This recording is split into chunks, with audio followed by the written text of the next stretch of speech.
Welcome to the Virtual Manager podcast. My name's Anna Russell. I'm an artist manager and founder of The Virtual Manager. Throughout my career, I've developed and managed several music artists from new unsigned acts right through to globally successful ones. This podcast is for all unmanaged or independent music artists who want to start, build, or grow a successful, sustainable music career.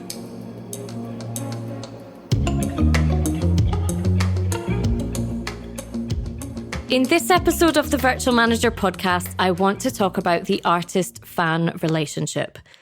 Building a fan base relies on you developing a relationship with your fans, and like any relationship, there are various stages to this.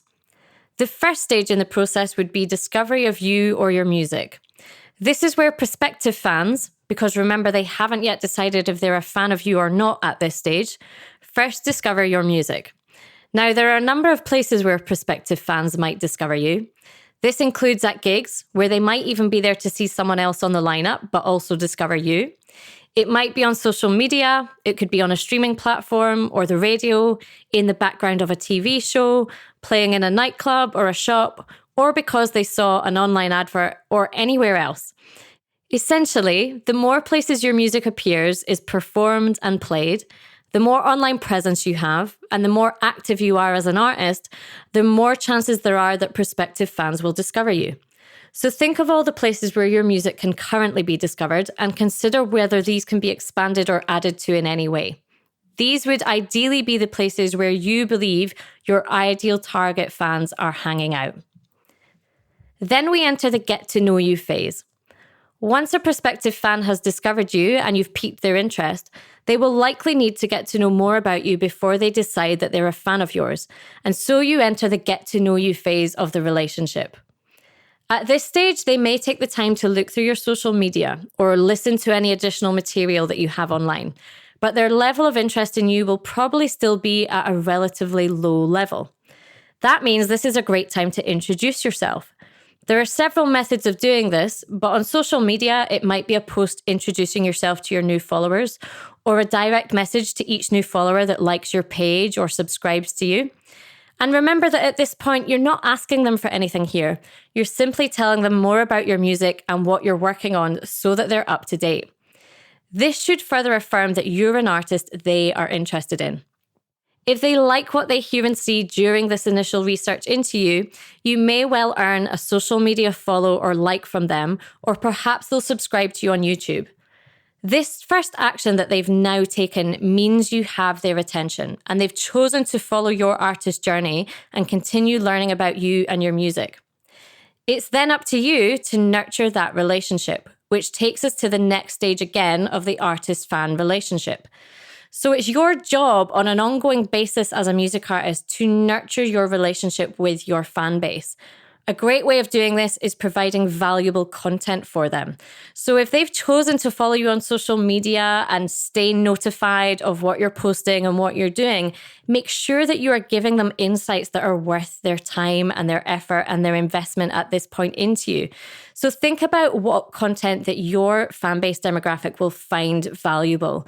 Will it be videos of you performing or singing or writing or playing at gigs, or will it be insights into your artist journey? There's lots of things we could go into here, but essentially you want to be providing valuable content to them on a very regular basis. So you would do this across social media. You would do this if you're sending out newsletters or updates to your mailing list. Basically, you want to do what you can to let your followers in on your artist journey. Show them your creative process. Share what it is that you're doing as an artist with them. But don't do it from the perspective of what you can get from it. Think about what it is that you are giving to them that is of value. And for lots of people, that will simply be insights into your journey, behind the scenes content or footage or sneak previews, and lots about your music and your performances. Because remember, they've already bought into that. They already like what you do musically or believe you to be talented. So make sure that you're showcasing it as much as possible. And most importantly, when it comes to nurturing your fan base, make sure that you're engaging with them regularly. Now, that not only means acknowledging any messages or comments or any sort of communications that they send you, Also, make sure that you're starting conversations with them. You're always thanking them for their feedback or for their compliments if they're kind enough to be giving those. So engagement is the most important thing when it comes to nurturing your relationship, and you want to make sure that you are doing that absolutely as much as is possible. The next phase of the artist-fan relationship is commitment. This is when a follower or somebody that has chosen to like your music or is paying attention to what you're doing and watching your artist journey online, this is when they become tangible rather than just a casual observer of what you're doing as an artist. Remember that somebody that is a social media follower might not necessarily be a fan of your music, which sounds counterintuitive, but it happens all the time. So what we're trying to do is we're trying to get the people that are following you and the people that perhaps are more casual fans to become committed fans. So what is that point? When do you know that somebody has become a lot more committed as a fan and really has quite a high level of investment in you as an artist and your music? It's usually when they subscribe to your mailing list. And this is the point when a casual observer or a fan becomes tangible as a fan. So this is when you can count them as real fans if somebody joins your mailing list, because we don't easily give up precious space in our email inboxes. We don't easily give away our email address because we know that we're going to be inundated with information and content. So if somebody does that, you can assume that they are quite invested in you and your music and really do want to be a part of your journey and find out more and help support you as a music artist. So this is one of the reasons why having a mailing list is so important. Now, you want to really incentivize commitment from your fans. How can you get somebody that is more of a casual observer or maybe comes along to a gig once in a blue moon into somebody that is a more committed fan? That's what I want you to be thinking about from this podcast. Ask yourself that question. How can you incentivize somebody to become a fan? Now, again, there's lots of ways of doing it. And one is that we give away or give something that is of value to our fans. And in return, what you're asking for is their email address. And then make sure that you reward them taking that action. So once somebody has taken the time to subscribe to your mailing list, just as an example, you want to make sure that you're actually rewarding it by keeping in touch with them, making sure that they're the first to know important things that you are doing, making announcements to your mailing list first, giving them first dibs on tickets when they go on sale.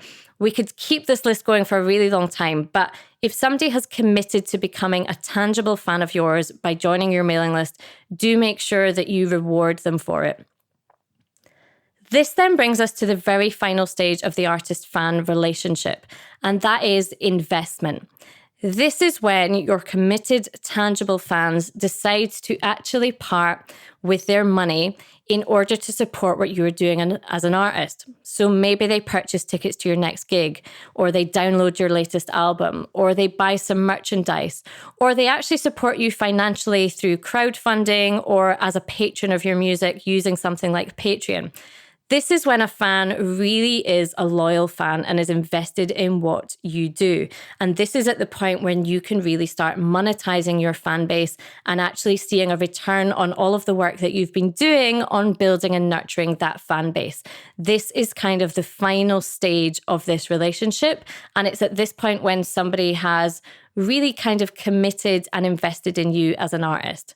Now, as you might imagine, it's rare that somebody is going to commit or invest in you as a fan on first sight or first listen. It's really important that you think of fan base building as an ongoing cycle.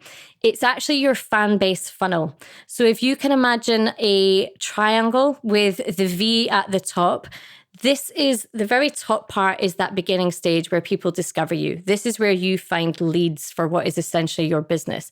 And from there, you're trying to nurture them all the way through the various different stages to the bottom of the funnel where they are a committed, loyal, and invested fan who actually helps support your music career. So this is an ongoing cycle, and do always think of it that way.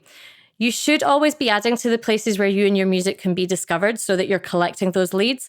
And you should always be introducing yourself and getting to know the new fans that are joining your journey as you go along. And then nurturing those relationships by providing them with great content, providing them with valuable insights and news, and then encouraging their commitment. And then very, very finally, selling to them. And of course, this is how you monetize your music. Now, the combination of these parts of the cycle and the consistent nurturing of your fan base is what leads to loyalty from them. So that's the ultimate point you're trying to get to with each new fan that basically joins your journey as you move forward as a music artist. Now, remember that for some fans, their kind of commitment and loyalty to you is going to be fairly instant. It might be that they have attended a gig and had such an incredible experience that they decide there and then that they're a fan for life. But for others, and for the most part, it will be a process that could take weeks, months, or even years. So make sure that you are covering each of these different stages of the artist-fan relationship on this ongoing basis, and that you are really kind of keeping this cycle perpetuating. So remember, that's discovery of your music, then a getting to know you phase, then nurturing that relationship to the point where the fan becomes committed and tangible, and then finally that fan taking action and investing in some way in your music career. I hope that's given you an insight into the different stages of the artist-fan relationship. And that's it for today's podcast. But I will be back tomorrow with a new episode all about why you should be focusing on direct marketing. Thank you for listening to this episode of the Virtual Manager podcast. If you've found it useful, I invite you to check out the Virtual Manager membership site. The Virtual Manager is an essential resource for independent music artists who want to start, build, or grow a successful, sustainable music career. It ensures that you have the foundations of that music career in place, then helps you to build on those to achieve your music career goals. With monthly music industry training, a library of tools and resources, A&R feedback on your music, access to live Q&As with me, plus an active supportive community of like-minded artists, the Virtual Manager is the perfect place to be for any unmanaged or independent artist. The Virtual Manager relaunches very shortly, so to get early bird access at the lowest membership price, join the waiting list now at thevirtualmanager.co.uk. Finally, please take a minute to review and subscribe to this podcast. It helps more independent music artists to find us.